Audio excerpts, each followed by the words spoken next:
আসসালামু আলাইকুম। হ্যালো দর্শক, আপনাদের জন্য আমার আজকের আয়োজন সবজি দিয়ে তৈরি খুবই হেলদি একটা নাস্তার রেসিপি। এটাকে প্যানকেকও বলা যেতে পারে। আপনারা এটা নাস্তার জন্য তৈরি করতে পারেন, আর চাইলে বাচ্চাদের টিফিনের জন্য দিতে পারেন। এই নাস্তাটা তৈরি করার জন্য তেলের পরিমাণ খুবই কম হয়, এর জন্য এটা অনেক হেলদি। আশা করি আমার আজকের এই নাস্তার রেসিপিটি আপনাদের ভালো লাগবে। আর ভালো লাগলে অবশ্যই লাইক, কমেন্টস এন্ড শেয়ার করুন। চলুন শুরু করা যাক। প্রথমে একটা মিক্সিং বোলের মধ্যে নিয়ে নিচ্ছি 1 কাপ পরিমাণ বরবটি কুচি, আরও দিয়ে দিচ্ছি 1 কাপ পরিমাণ গাজর কুচি, আর একদম ছোট করে কেটে নিতে হবে, তাহলে ইজিলি সিদ্ধ হয়ে যাবে। দিয়ে দিলাম স্বাদ মতো লবণ, 3 টেবিল স্পুন পরিমাণ ময়দা, 1/4 টিস্পুন পরিমাণ লাল মরিচের গুঁড়া, একটা ডিম। এখন সবকিছু ভালো করে মিশিয়ে নিব। মিশানোর পর যদি ডোটা একটু ঘন হয়ে যায় তাহলে এর মধ্যে আরো একটা ডিম অ্যাড করতে হবে।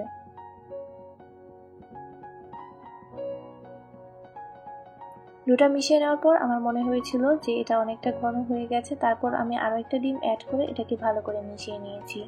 ডোটা রেডি। এখন এটাকে একটা সাইডে রেখে দিব। এখানে একটা প্যানের মধ্যে 1/4 টিস্পুন পরিমাণ তেল খুবই ভালো করে গ্রিস করে লাগিয়ে নিয়েছি। চুলাটাকে অন করে দিয়েছি মিডিয়াম হিটে। যখন প্যানটা গরম হয়ে যাবে তখন এর মধ্যে ব্যাটারটাকে এইভাবে দিয়ে দিতে হবে, আর দেয়া হয়ে গেলে চামচের সাহায্যে এইভাবে ছড়িয়ে দিতে হবে, আর সাইড থেকে সমান করে রাউন্ড শেপ করে দিতে হবে।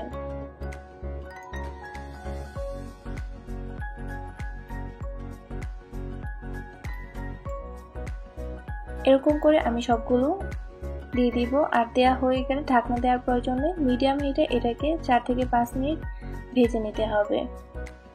একটা সাইড যখন হয়ে যাবে তারপর এগুলোকে উল্টিয়ে দিতে হবে।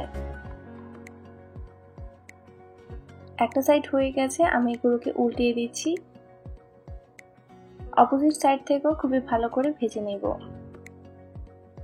আর এইভাবে সময় নিয়ে ভাজলে সবজিগুলো সিদ্ধ হয়ে যায়। দুই পাশ থেকে সুন্দরভাবে ভাজা হয়ে গেছে। এখন এগুলোকে আমি উঠিয়ে নেব।